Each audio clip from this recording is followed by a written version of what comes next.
this is Batgirl, and this episode of Legends of the Dark Knight features Stephen C. Phillips and Mike Blanchard.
Hello and welcome to Legends of the Dark Knight. I'm your host, Steve Megatron Phillips, and joining me in this batty episode are the dynamic duo TFG1 Mike, aka Robin, and Tara the Rising Star Blair, aka Batgirl. Hey guys. Hey. Hello.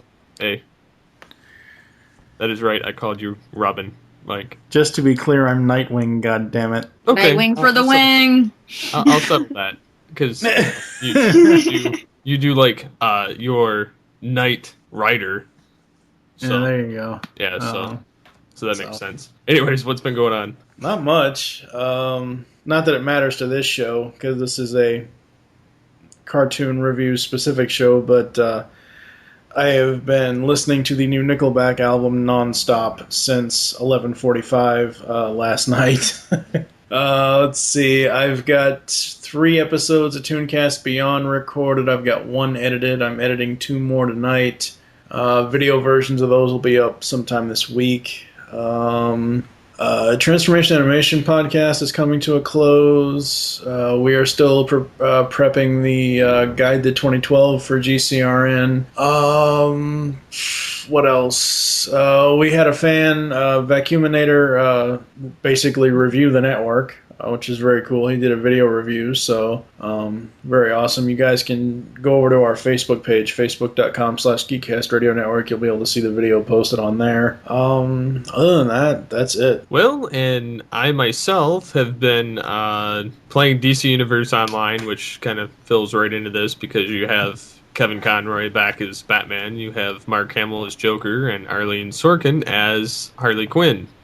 Yeah. And then, of course, a bunch of other people that don't matter to me because they aren't in the DCAU. Not that they aren't bad, or aren't good, but yes, some of them are bad. Booster Gold. Don't even get me started. But anyways, no, the game overall is fun, which you'll hear in the eventual released episode of XRG as soon as I iron out that train wreck. Because it was a train wreck, so... I didn't do it. Nobody saw me do it. You can't prove anything. DCU Online is awesome. Just have to throw that out there. Yeah, it is. Yes, so... It's a game I get easily frustrated with, though. When the server doesn't work, I hear you. Oh, no, not even that. Problem. I can't beat Huntress to save my life. You just suck, man. Shut up. Are you playing as a villain? Yeah, I'm playing as the villain. I'm playing as a hero. No, the hero campaign was boring to me. I did both. I just got it, so you know. The villains are definitely more fun. Let's put it that way. Yeah. You get to be a villain and destroy heroes and villains. Nice. Especially if you work for the Joker. Exactly. And that's what I did. So I get to beat up Bane and Huntress and so on and so forth. But no, that game's been fun. I'm currently trying to edit XRG. I should have that by Wednesday release before Thanksgiving. So yes, it will have a debut before then. But yeah, I'm done. So what are you doing, Tara? Well, I just wrapped 2 film shoots. I was on so many film shoots for school, and I just finished them. They went very, very well. And now I'm just getting ready to wind down the semester. It's my last in-school semester, and then I'm going to be on placement in 6th semester. Hopefully going to be doing my placement somewhere at a local TV station here in Toronto, because that's where I kind of want to work. I want to be a broadcaster, and that's where I'm headed. But pretty much had a very, very busy month, and now it's getting quiet. Been doing a lot of gaming in the last week or so, getting back into that. Playing DCU Online, playing Dragon Age, and I just got a game called Saints Row 2, and it's pretty awesome. But yeah, that's basically what I've been up to. Awesome. Yeah, that'd be really cool having you be on TV. I hope so. Won't be for a few years, though. I'm going to be behind the camera probably for a few years. But hey, you got to get your foot in the door somehow. Yes, you do. So with that, we will come back with the first episode.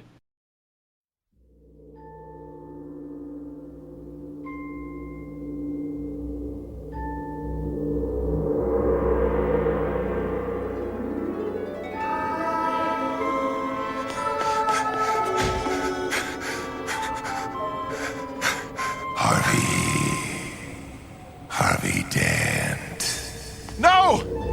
Keep away! Leave me alone! Where you going, Harvey? You can't get away from me. Ah! See what I mean? Stay away! I want no part of you!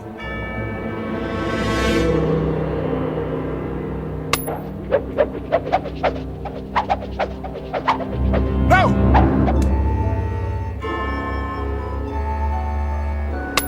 Stop it! Stop it, I said! It's time, Harvey. It's time.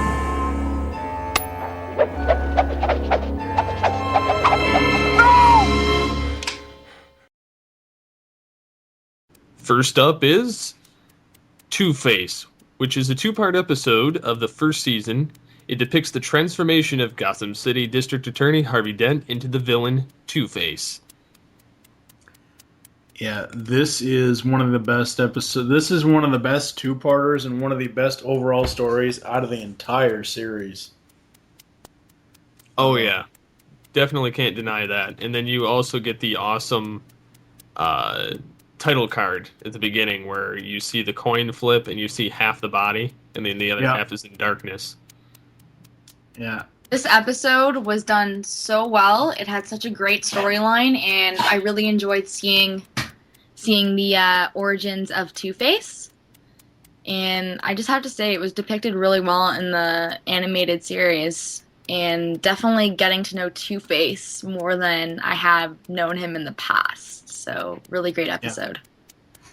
Yeah. An interesting bit. Now, this is like I've kind of trained myself to almost know everything about the DCAU. This is one bit of trivia I never knew.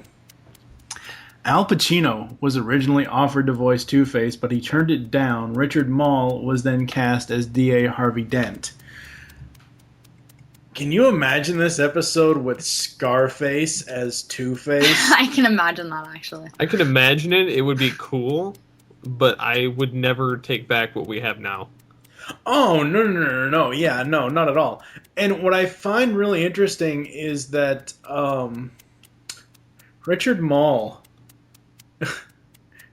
I didn't recognize the name at first. I thought it was a different actor. So I looked him up, and I'm like, oh my god, it's Bull from Night Court.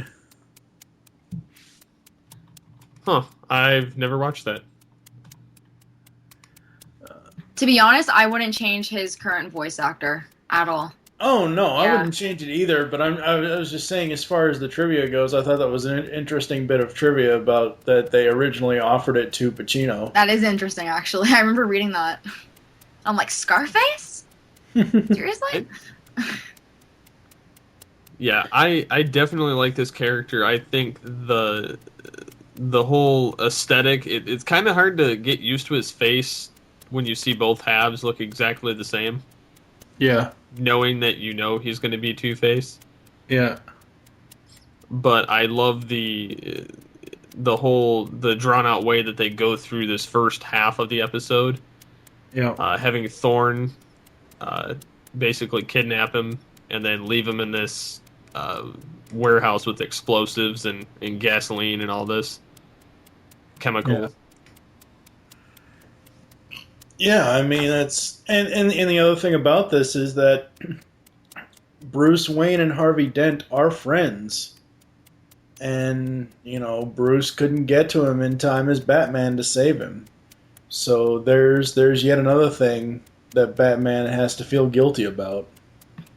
That's what really touched me in this episode, was seeing the friendship between Dent and Wayne, and like you said, like him trying to save him as Batman and he couldn't, and now as Bruce Wayne he has to live with the fact that his friend is not his friend anymore. He's actually his enemy. Yeah. And that was kind of upsetting. Like, I actually did get a little upset seeing that, because I mean, this was a good man. I mean, he had everything. And especially his fiance. I think it's his fiance. Correct me if I'm wrong. Grace, yeah. Yeah, and Grace, seeing him after the accident, it hits you so hard.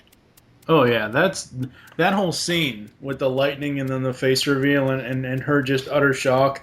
That's just like a punch in the gut, because that scene is so emotional, and it just goes to show you that these writers know how to do a cliffhanger, because that's how you end part one, where it's, he reveals his face and she faints, and then that's it.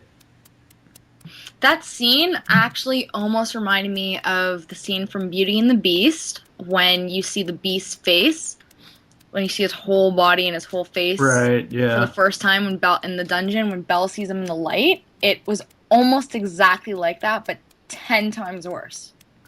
Yeah. Because, I mean, Belle, like, she's shocked, right? And she covers her face, but it's different because with Grace and Harvey, they were supposed to get married. Yeah. And he loves this woman, and he's just like, oh, shit.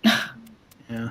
Grace's name is a modification of Gilda Grace Dent, Dent's wife in the comics. So they didn't just, she isn't someone that they just threw in there to give him a fiance. They're still, making homages to comic book characters, which is another thing that I really like about the people that are in charge of the show.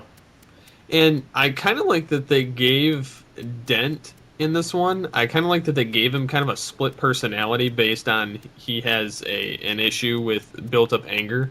Mm-hmm. And it just was, I don't know, it's just a nice, interesting twist that he was already becoming Two-Face before he was Two-Face. Yeah.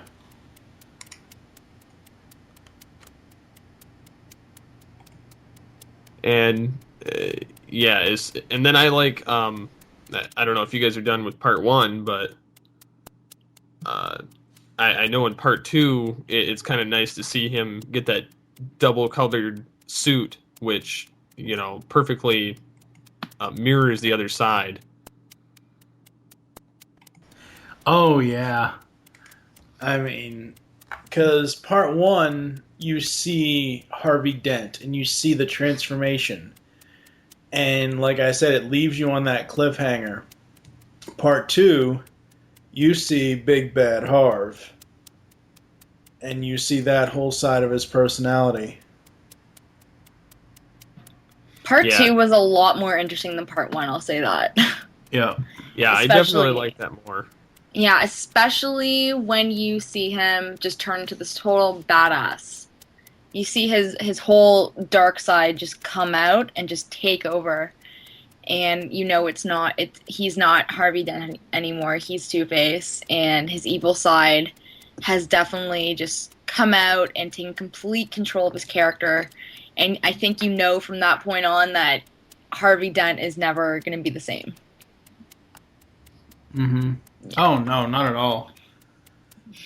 Yeah, and that's basically what made this episode just so epic. And it's even more awesome when you see Two-Face in Arkham City with Catwoman.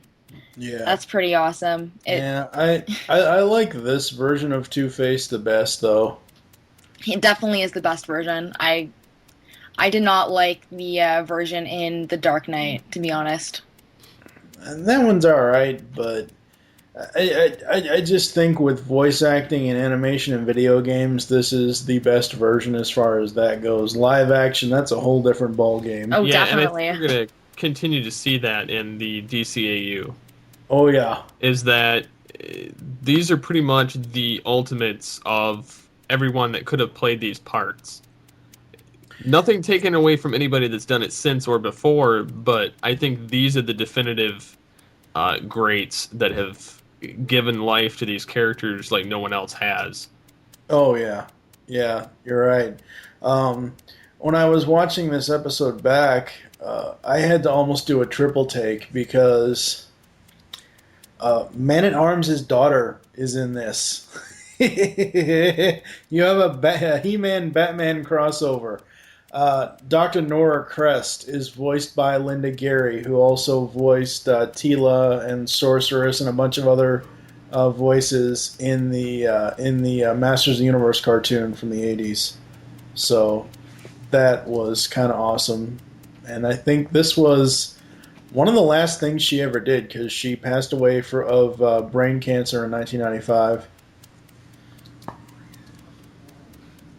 Jeez. Yeah, but I mean, well, when I was going through looking at the research for this, and I saw that she was listed as part of the cast, I'm like, wait, what's Tila doing in the Batman show? But very, very cool that she was able to do something like right before she passed away. Overall, the story is very well done. Two-Face is motivated by revenge because Thorne has gone after his stuff and Thorne wants to get at Harvey, whereas in part 2 it's Two-Face that has the goods on Thorne, and Thorne, I mean, they're basically mirror opposites of each other, the two episodes, and I guess that goes to the fact of, Two-Face's two different sides of Dent. I have to basically agree with everything that you said, Mike, and just add that again. It was just very well written, great character development. It definitely got me hooked, and Two-Face is probably one of the more interesting villains in the Batman universe. And this episode definitely did him justice. And I highly recommend you rewatch this episode, or watch it if you haven't for the first time, and you won't be disappointed. Yeah. And before I let Tara jump to an article she wants to mention, I have a few little trivia facts to roll out for this two-parter.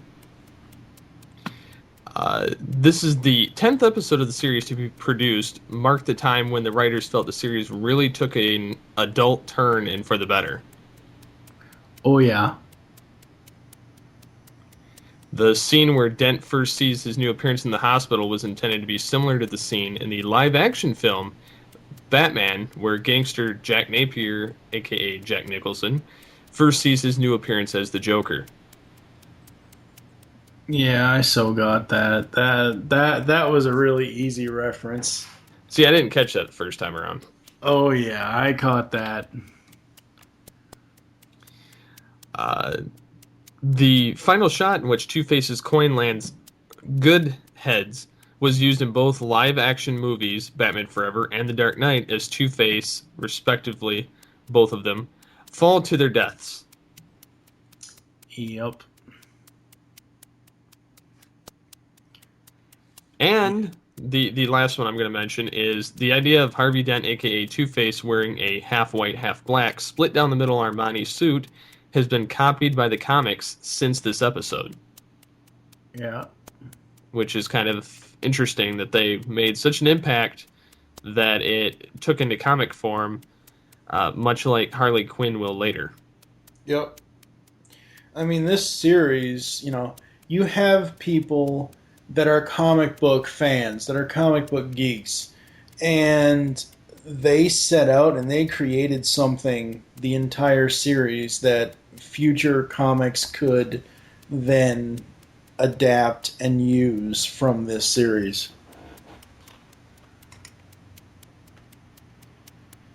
Yep. So with that...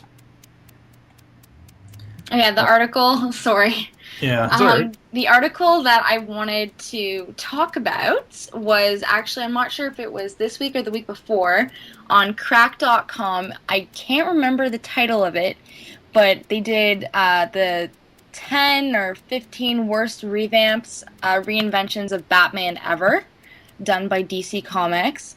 And a couple of them I found really hilarious and was shocked that they were actually even considered and were published. There was Pirate Batman. There was Cowboy Batman. There was Nazi Batman. There was also, I believe, a sort of take on Frankenstein Batman, where this one I found really strange. Bruce Wayne is a scientist, and Alfred is called Alfredo, sort of like Igor from Frankenstein. And Alfredo. Somehow he finds his dead father's brain and tries to bring back his father and creates Batman. That's how he creates Batman. And another kind of alternate universe revamp of Batman, it's Hollywood Batman. And Batman, it exists how we know it as a fictional, as a fictional TV show, whatever. It's not real. And it turns out the main actor playing Batman, he has some sort of accident, and of course it causes him to think he really is Batman, and he's not just an actor playing Batman. And somehow he steals a bunch of like the props from the set and goes on this huge vigilante mission and goes out fighting crime like Batman. And but the one that I found the most offensive probably was the Nazi Batman, because of how it was set during World War II. And on the design of Batman, I can't even believe that DC did this. On Batman's costume, instead of the bat symbol, there's a swastika. And I just was shocked at that. You know, they had some funny ones, and then they had just this one. I didn't really get it. Yeah, crack.com is about as useful as The Onion is. I really don't like that website at all. It can be more useful than The Onion in the fact that it has stupid stuff. Much like its title for this, the 7 stupidest attempts to reinvent Batman, which I saw on Michael Dodd's Facebook page earlier this week. Yeah. It should have been called the 7 batshit craziest ideas to reinvent Batman. That's what I thought too. Yeah, I can agree. Like I said, I cannot even believe that these actually were published and printed, and people were able to actually buy these at their comic book stores. Because, like, they're the craziest ideas. I mean, Vampire Batman? Well, I mean, Vampire Batman kind of makes sense a little bit because, well... He's a bat. It's a bat, yeah. I mean, that kind of makes a little bit of sense. Pirate Batman sounds like something that Batman the Brave and the Bold would do. Well, they did it when they brought Batman back from the dead in the... Yeah. You know, but Nazi Batman, are you serious? That's what I was shocked at. This is so freaking stupid. It's offensive. Yeah, it is offensive. It's very offensive, but it's like, I mean, that's like any episode that does a Nazi storyline. I'm not a big fan of, or a Nazi-like storyline. I think the only one that I really give exception to is, what was that? The Savage Time in Justice League, where you've got them going back to making sure that Vandal Savage doesn't take stuff over. I mean, that was kind of a Nazi storyline, which it had Batman had a kick-ass suit in that one, but it was basically they're still trying to stop the Nazis. They're not, they're not having Batman dress up as one. So exactly. I mean, like putting that on Batman, it was just so offensive. Like, yep. I just don't get it. And I'm even looking at it right now, and I mean, if you look at the cover of the Batman, the Hollywood Knight, Yeah. it looks so stupid. Yeah, it does. I can't even fathom that. And what was I gonna? And the other one, looking at Pirate Batman. Pirate Batman looks like a cross between like Pirates of the Caribbean and Batman. I'm not gonna lie. Yeah, I swear to God, if Johnny Depp ever puts on a bat suit, I will kill I would kill myself. And he acts like Jack Sparrow. Yeah, no. So there's another one I forgot to mention before we move on. There was also, just looking at this, there's Batman, the Bat Priest, actually. Oh, God. So yeah, Two-Face is an amazing, amazing episode, one of the best of the series. Yes. So, with that, we'll be moving on.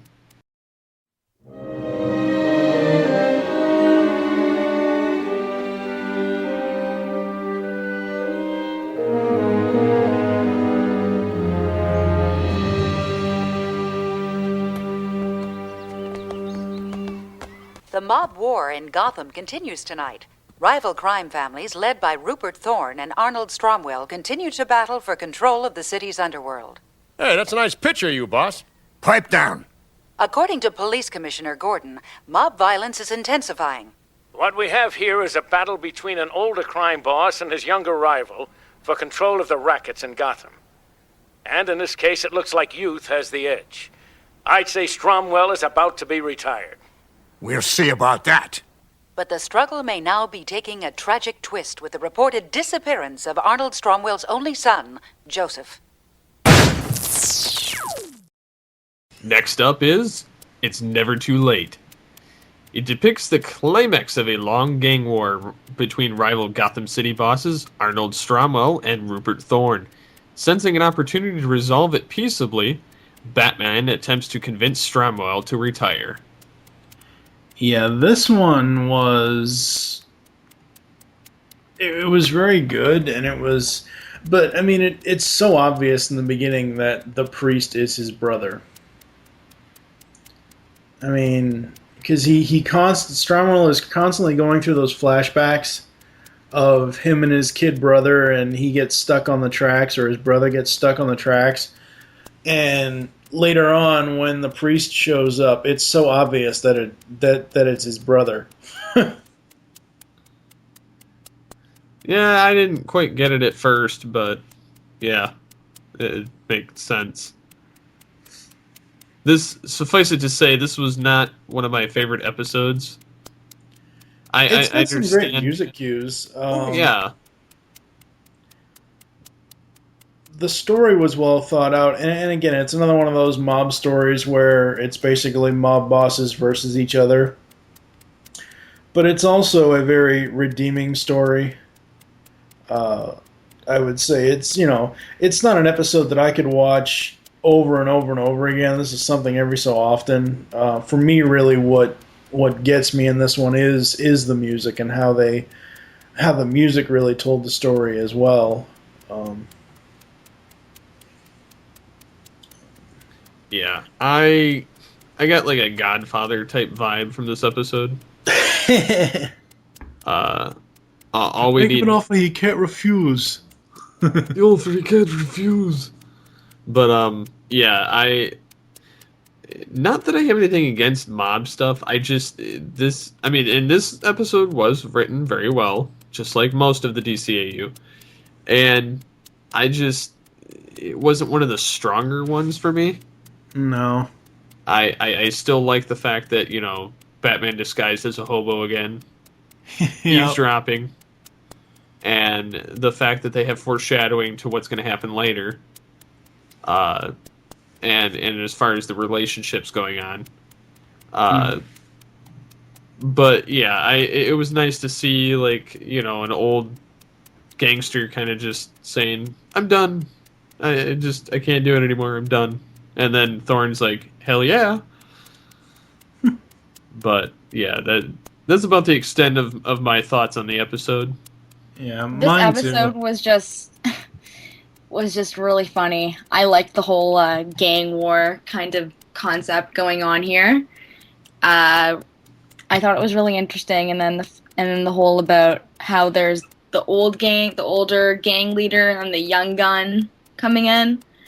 I found it really interesting and really hilarious, and I was really drawn to this episode, and it really captivated my attention. I definitely can say that I was not bored watching this episode. It was very interesting. Yeah. A couple of continuity bits. Stromwell apparently makes good on his promise to retire, since after this episode, Thorne is Gotham's reigning crime boss. Well, that'll change when Roland Daggett rolls around, but... and then also, Stromwell appears only once more in the series in Robin's Reckoning in flashbacks that take place before the events of this episode. Yeah, that's a little strange having the Robin ones kind of weirdly in and out of continuity. Well, I mean, but see, the Robin stuff, when we get to Robin's Reckoning, the whole point of that story is that all of the stuff that happened in that happened before. I mean, that technically is Robin's origin, so, that happened all before everything else that has happened in the series at this point. True. Some of the trivia is there's some similarities between this episode and the stories of Charles Dickens' A Christmas Carol and the film It's a Wonderful Life, with Batman acting as an angel, showing a man familiar places and jogging memories of his past life in an effort to change his mind. It also seems to draw from Angels with Dirty Faces, about a gangster and a priest who were best friends in childhood, finding themselves on opposite sides of the fence. And again, yet another episode where Linda Gary guest stars as Constance Blaine. You got Townsend Coleman in here. Let's see, who else? Peter Jason as Mason. Eugene Roach. John Vernon as Rupert Thorne. It just goes to show you that Andrea Romano puts together a great voice cast for each. Not only, I know Andrea Romano is doing all the DC movies now, and she's doing a lot of other stuff as well, but for a voice and casting director to be able to put together an amazing voice cast for each episode of a series, that's just awesome. Yeah, definitely. So, anything else? I think that's it for this one. That's it for me. Then we'll be moving on.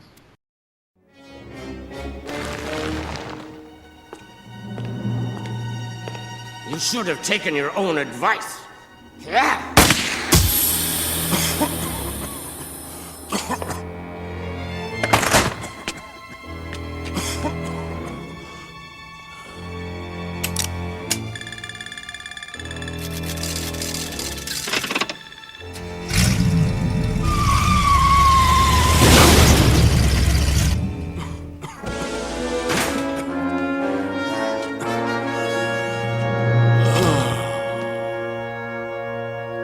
Batman's in trouble. Come on. I don't know about this.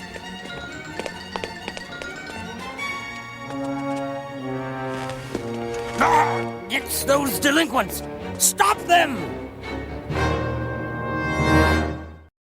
Next up is I've Got Batman in My Basement. A young amateur detective, Sherman Grant, and his best friend Roberta witness the Penguin receiving the stolen Van Allister Fabergé egg from his thugs. When Batman appears, Penguin hits him with a gas pellet that severely weakens him. Now it's up to the few kids to protect him. Yeah. A Fabergé egg story. Great. This almost sounds like the, Eggman from the 66 Batman. Yep, pretty much. Because I'm sorry, this episode was so cute. This episode was so fucking bad. No, it was so cute. It was so bad. For the first appearance of the Penguin, this episode was bad. I'll give you that. It's not Why? the Penguin's strongest episode, but it's almost like Christmas with the Joker. I liked Christmas with the Joker. No, I liked it too, but it wasn't one of his stronger ones, where you have, other episodes in there that better display the character. it wasn't a bad episode for Penguin in here, but it's definitely not his best. But it does show off some of what his crazy self is capable of. Yeah. Namely, the gas pellets, showing that he has a liking for expensive eggs with jewels on them. And that giant bird, just reaffirms my fear of birds up close. Ugh. He likes vultures. Yeah, it's just very creepy.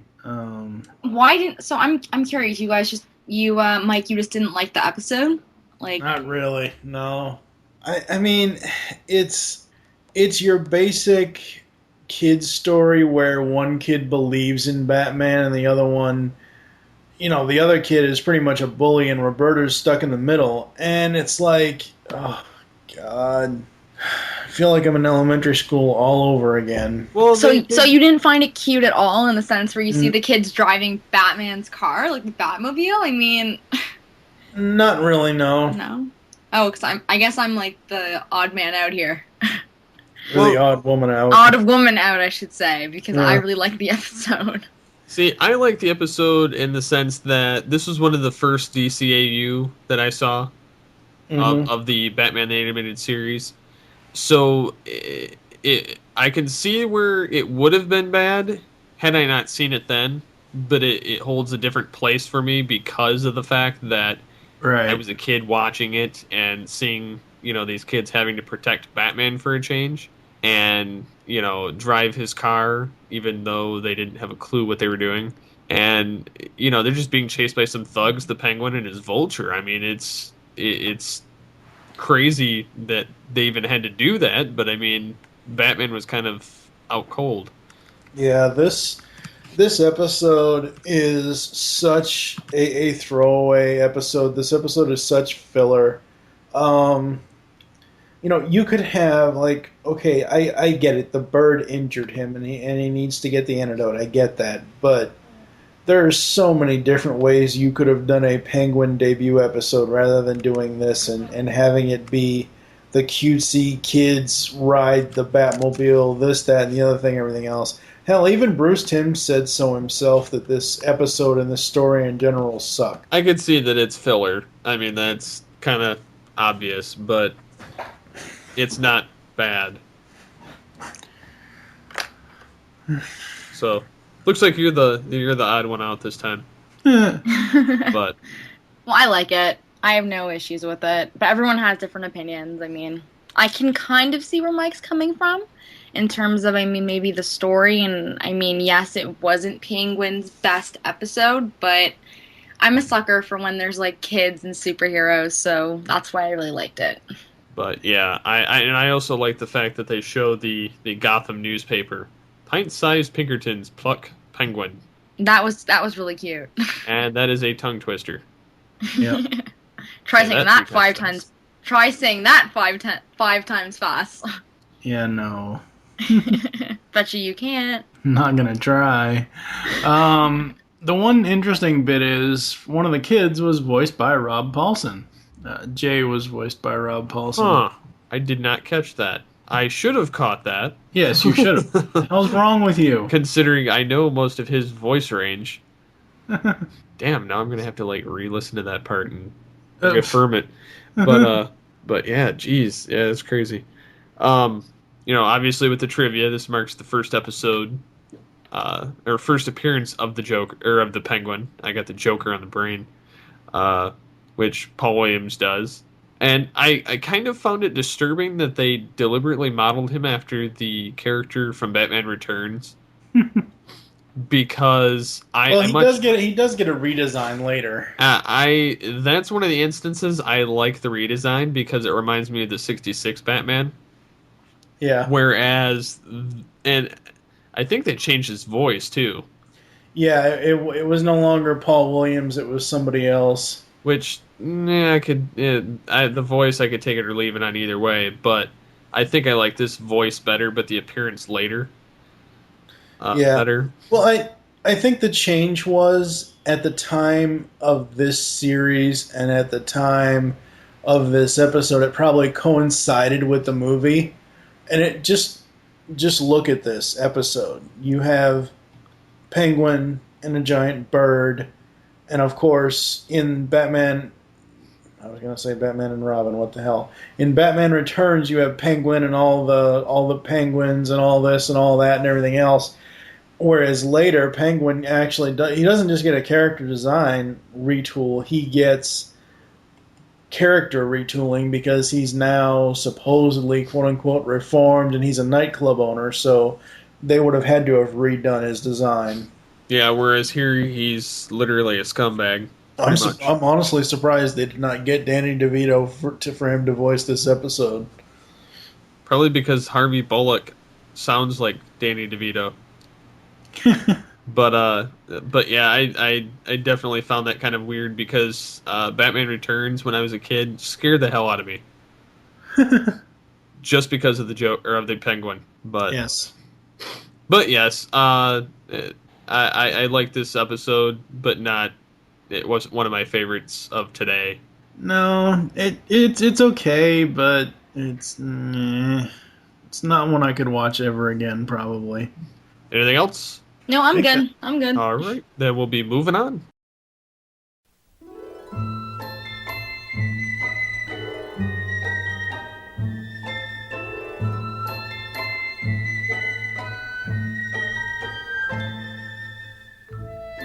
This is how I'll always remember you.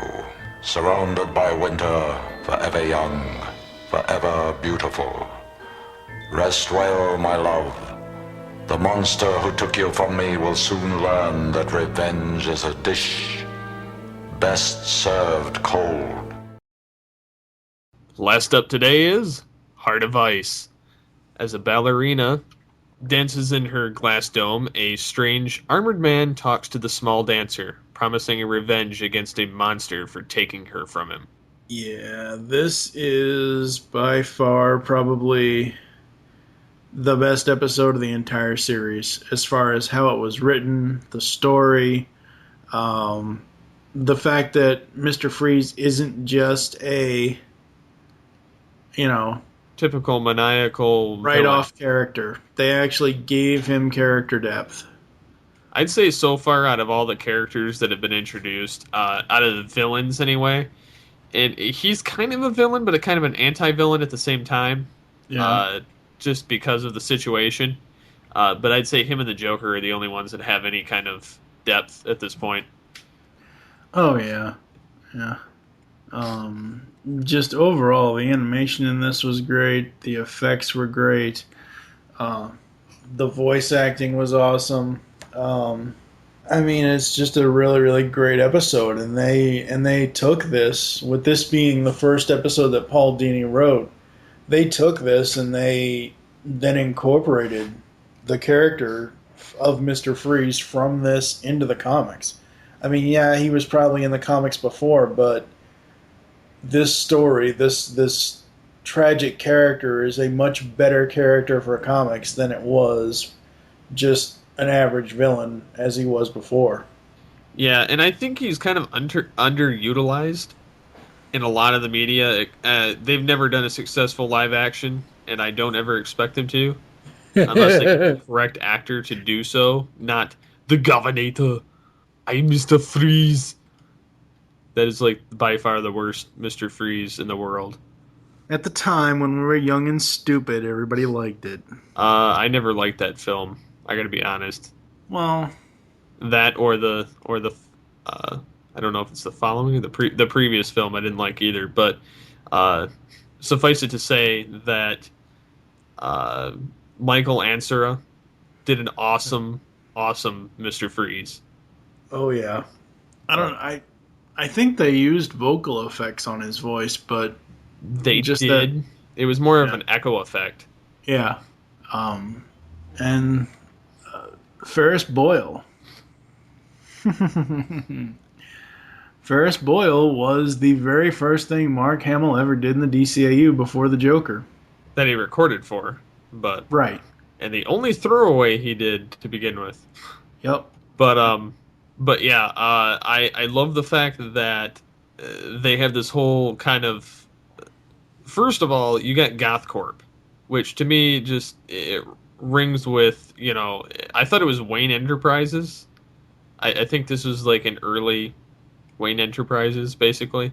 No, GothCorp and Wayne Enterprises are two separate things. It just reminds me of LexCorp, but yeah, you're right. I mean, well, within this episode, you have Wayne Industries, Wayne Enterprises, Wayne whatever the hell he's calling his company now, and then GothCorp was a rival company, just like LexCorp and Star Labs are rival companies.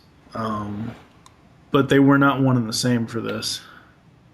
Because Bruce Wayne would not hire people that do this kind of thing to someone. Yeah.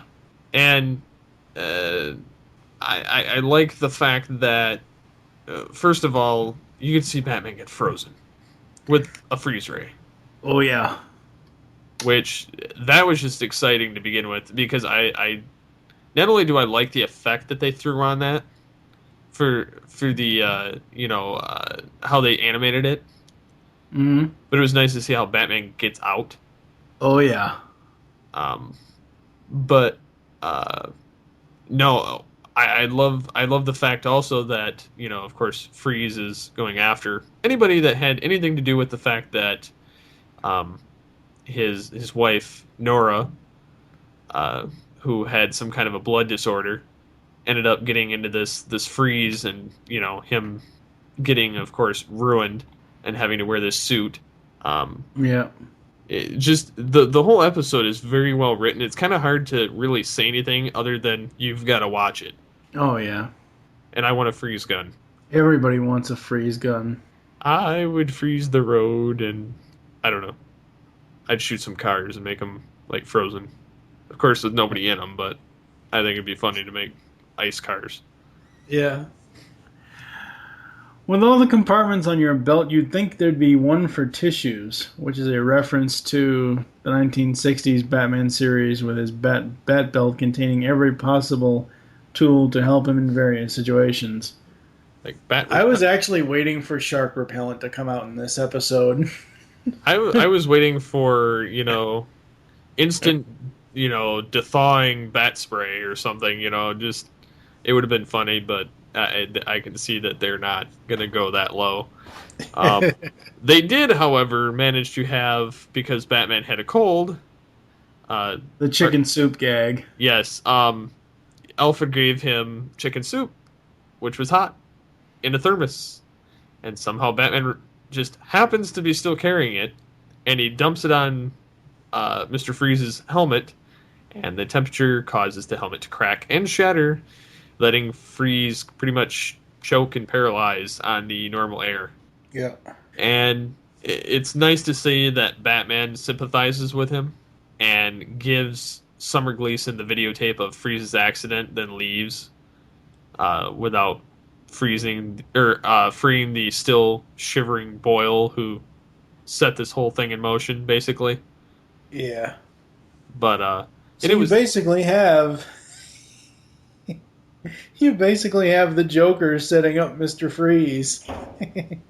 Essentially.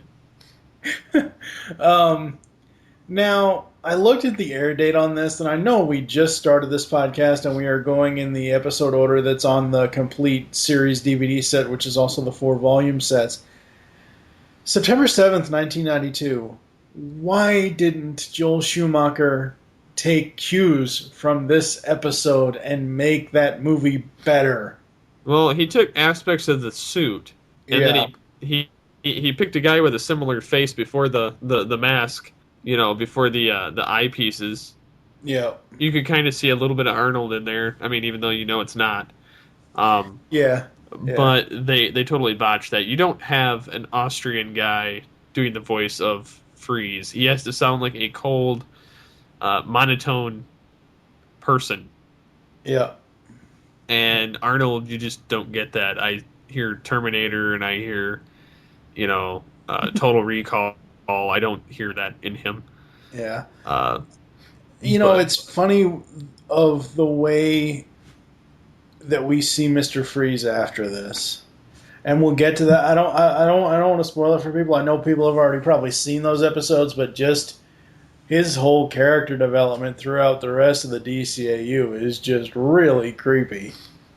Yeah, he kind of goes from misunderstood, trying to avenge his wife to really freaking weird. Yeah, By the end, very freaking weird. he gets more weird towards the middle, and then kind of somewhat regains composure by the end, and then loses it all. He kind of lets it, freeze in hell. Cold chance in hell. I mean, Yeah, yeah. But overall, Heart of Ice is a very, very well done episode. The animation studio actually were the ones that Bruce Timm didn't even ask for this. I don't think they were the ones that put the frosted effect on Frieza's dome helmet, and it made it look so much cooler than what they had originally had, I guess. And I just really liked that. That was awesome. Oh yeah, and starting with the continuity bit, Freeze believed that Nora died in the accident, and it's later revealed that her cryotube was salvaged and preserved by Grant Walker in deep freeze. Yeah. There's newspaper clippings from Nothing to Fear and Pretty Poison appear on the back computer. Which you probably wouldn't catch that unless you're actually 100% paying attention to every little key element. Oh, yeah. They had Batman uttering "My God" at the tape, and it's unusual in a cartoon, so the censors, obviously blocked it. Yeah. Especially for the fact that Toon Disney ends up showing it. Yeah. They also have various inconsistencies as far as the animation. Yeah. Such as Freeze froze some henchmen wearing shoes, and then Batman thaws them, and the shoes are gone. Apparently, his ice repellent bat spray destroys shoes. Batman is posing as a security guard and reaches into his utility belt to pull out a key card, and does so. The card is not visible, and then the next frame, it magically appears. So he has, miniature micro cards that inflate into full cards. Yeah. Notice I'm trying to put a nice spin on it to make it make sense. Yeah. And then, of course, we have the ever-so Filmation logos. Twice in the episode, Batman's chest logo colors are reversed. In the commentary, Paul Dini and Bruce Timm said this was delivered a subtle nod to past cartoons with their usual animation errors. That's funny that they did that on purpose. Yep. They're like, what the hell? People will notice. Yeah. I did see that, and I was like, why the heck would they do that? I mean, I personally don't care. I mean, I don't particularly like it, but I don't care one way or the other. It was only half a second. Oh, I know. It was just a quick, click nod. Okay, you're moving on. Yeah. But, yeah. This was the first episode directed by Bruce Timm, and the first episode of the series written by Paul Dini. And as you can see, you have gold here. Oh, yeah. Should we bring up the fact that, we have Star Wars references? Yeah, you can go ahead with that. The episode contains 2 references to the film Star Wars: The Empire Strikes Back. The first one being Batman trapped upside down in the cold cave is similar to what happened to Luke Skywalker early in the movie. And then Batman returns a criminal partially frozen by Mr. Freeze to health using a similar device to the Bacta tank that revives Luke. Interestingly, Luke Skywalker was played by Mark Hamill, who also voices the Joker and Ferris Boyle. Yeah, Ferris Boyle. But yeah, another interesting tidbit, which actually comes from the comics. Ferris Boyle does not appear again in the animated series, but he does appear in the comic books, Batman Gotham Adventures, in which he's killed by a robotic doppelganger of Mr. Freeze, made by Nora Freeze's new husband to frame Victor Freeze. This is exactly why I don't read comics. I've read those comics. They're kind of. Some of them are far-fetched. Some of them, like, I didn't even discover these until recently. But anyways, I think I'll jump into some of the quotes, since I haven't jumped into very many this episode. Okay. Batman yells, "Freeze!" to Mr. Freeze, and then he says, "That's Mr. Freeze to you." Yep. And, you know, you've mentioned the Alfred. With all the compartments on your belt, you'd think there'd be one for tissues. Yeah. It's just so weird to me to hear Kevin Conroy sneeze or cough in this episode. It would be actually weird if he actually had a cold and did this. I think that's it for Heart of Ice. I mean, the episode speaks for itself. I mean, it's just great. Yep.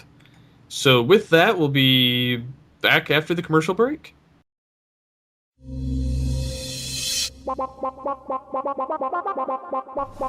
can now hear the Geekcast Radio Network on Stitcher Smart Radio. Stitcher allows you to listen to your favorite shows directly from your iPhone, Android phone, BlackBerry, or Palm phones. On demand and on the go. Don't have Stitcher? Download it for free today using promo code GeekCastRadio at Stitcher.com/GeekCastRadio or in the app stores. Stitcher Smart Radio, the smarter way to listen to radio.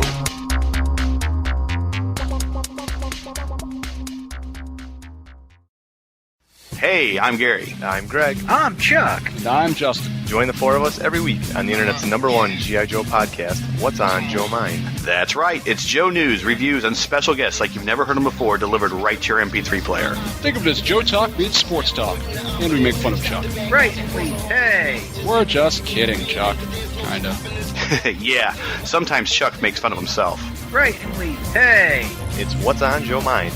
Every week on the Geekcast Radio Network, InsidePulse.com, Stitcher Smart Radio, and iTunes. Download and listen today. Can I say something about Transformers? No!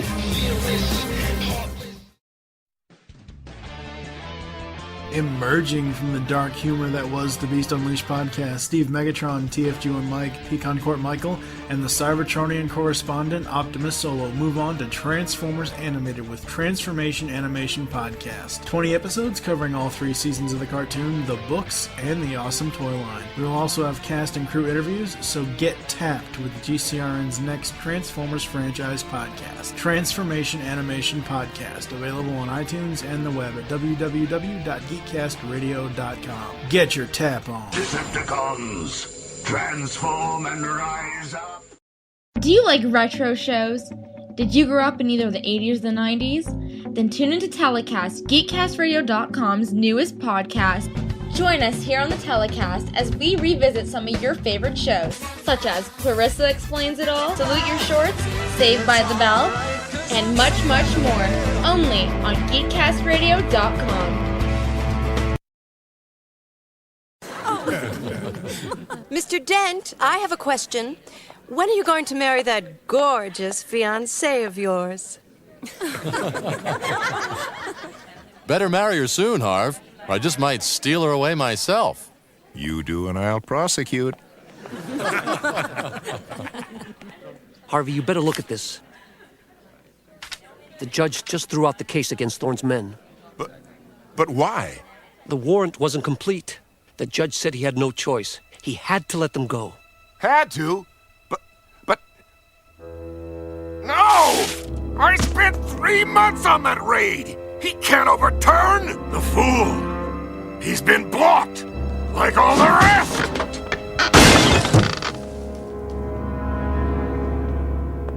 Harv, take it easy. This kind of behavior doesn't go over well with the voters. Let go of me, you rich twit! Harvey!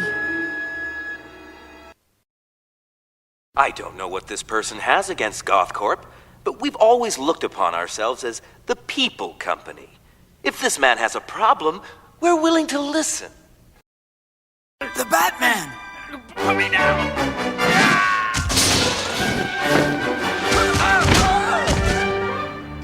Freeze! That's Mr. Freeze to you.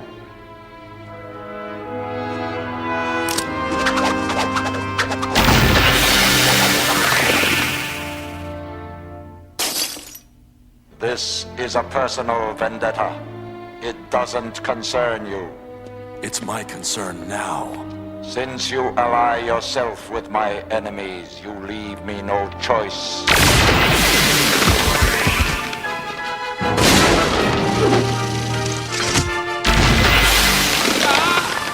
Johnny!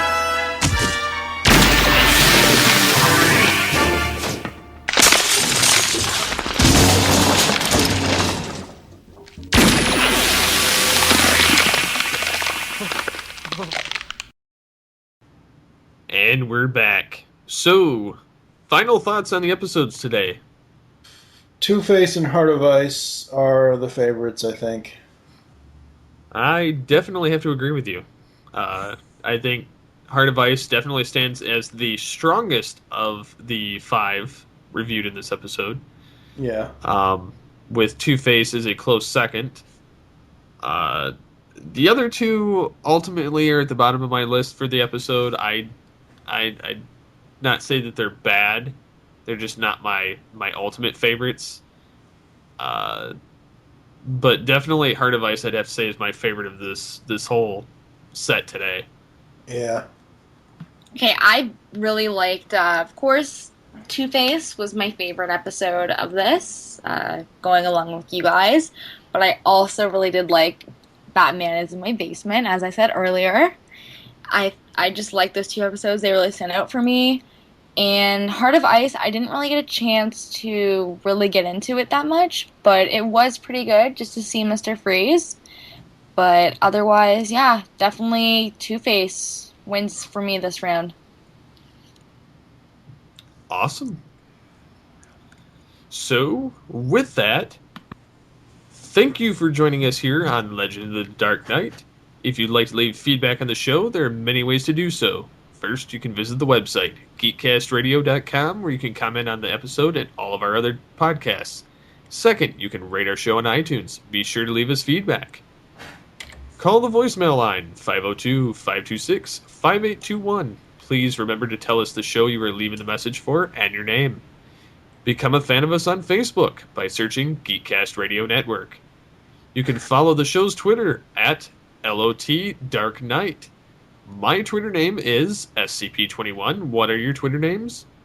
TFG and Mike. Tara Blair.